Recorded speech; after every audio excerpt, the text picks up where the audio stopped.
Assalamualaikum. I am Moriam Akhtar Lima, Assistant Teacher of English of Amin-Sajeda Future Brilliant School. আজকে আমি এখানে উপস্থিত হয়েছি তৃতীয় শ্রেণীর ইউনিট 23 লেসন 1 থেকে 3 পর্যন্ত আলোচনা করার জন্য।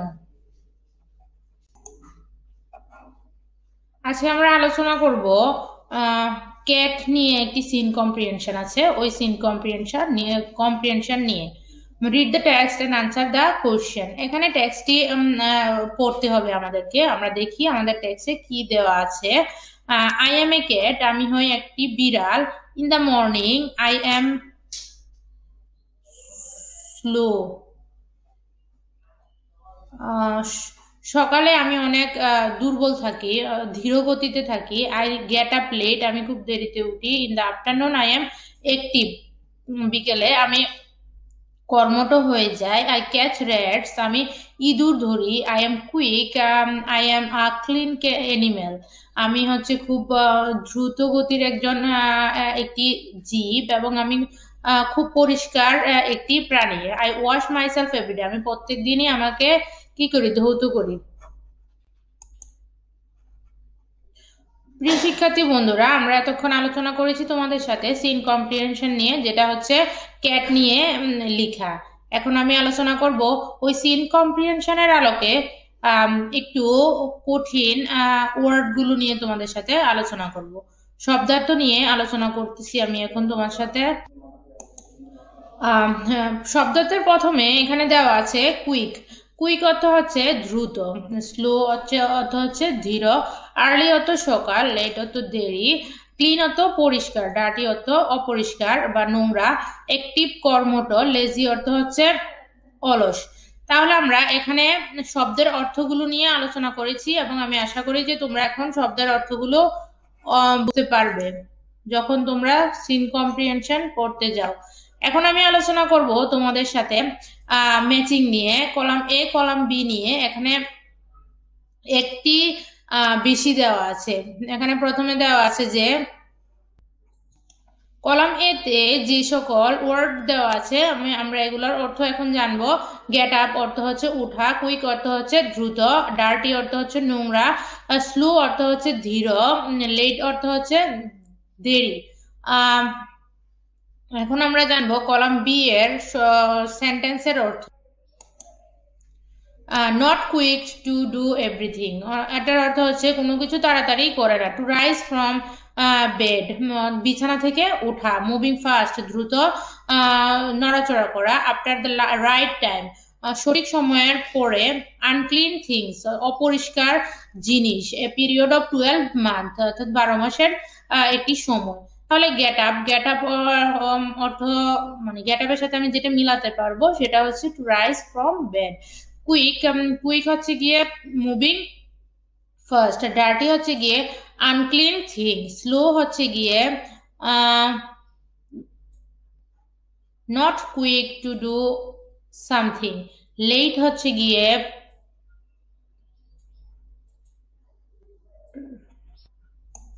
লেট অর্থ যেহেতু দেরি, সেহেতু আমরা এটাকে মিলাতে পারি হচ্ছে আফটার দ্য রাইট টাইম, অর্থাৎ সঠিক সময়ের পরে।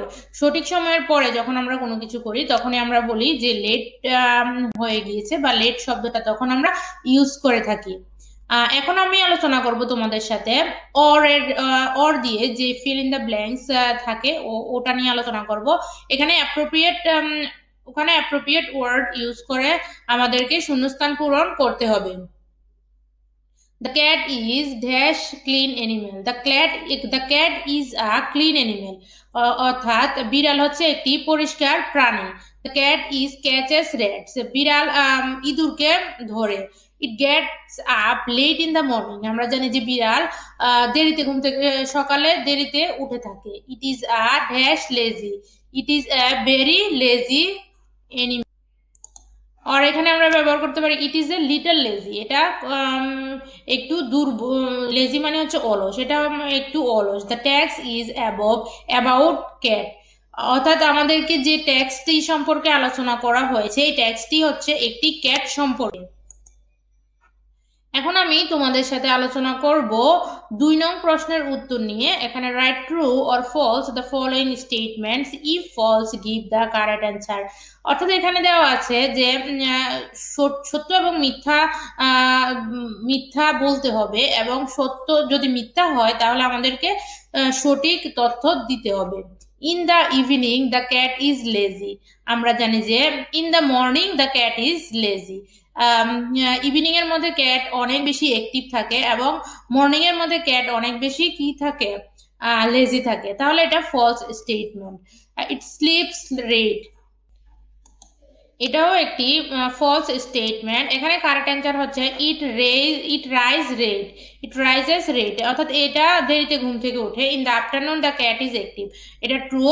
ইট ক্যাচেস ফিশেস, না, এখানে আমরা জানি যে আমাদের টেক্সট দেওয়া আছে যে ইট ক্যাচেস রেডস, বিড়াল ইঁদুরকে ধরে। It is a clean animal, এটা সত্য ইনফরমেশন।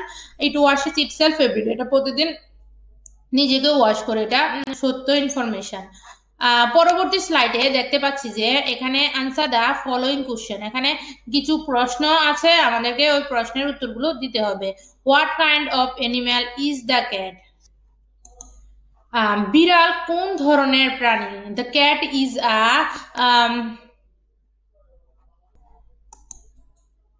এ ক্লিন অ্যানিমেল, বিড়াল হচ্ছে একটি পরিষ্কার প্রাণী। When does it get up? It gets up late in the morning, এটা সকালে উঠে এবং দেরিতে উঠে। What does it catch? It catches rats, এটা র্যাট ধরে থাকে। How does a cat become in the morning? আমরা জানি যে সকালবেলা বিড়াল অনেক বেশি লেজি এবং দুর্বল থাকে। আমরা এটাকে বলতে পারি যে a cat becomes lazy and হচ্ছে slow in the morning. Right positive sides about a cat. A cat is a pet animal, we know that. A cat is a clean animal. We also can say that it washes every day, it washes itself every day.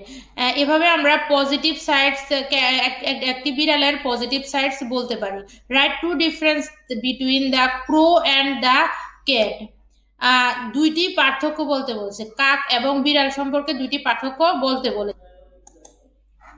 এখানে আমাদেরকে দুইটি পার্থক্য লিখতে হবে যখন আমাদের পরীক্ষায় আসবে। তাহলে আমরা দুটি পার্থক্য এভাবে বলতে পারি যে in the morning the crow raise and we know that cat raise late in the morning.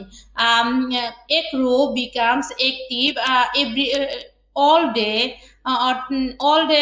and a cat becomes active in the afternoon only.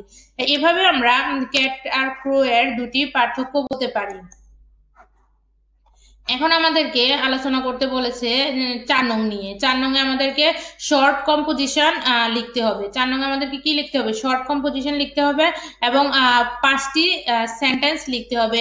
Pet animal সম্পর্কে 5টি সেন্টেন্স লিখতে হবে।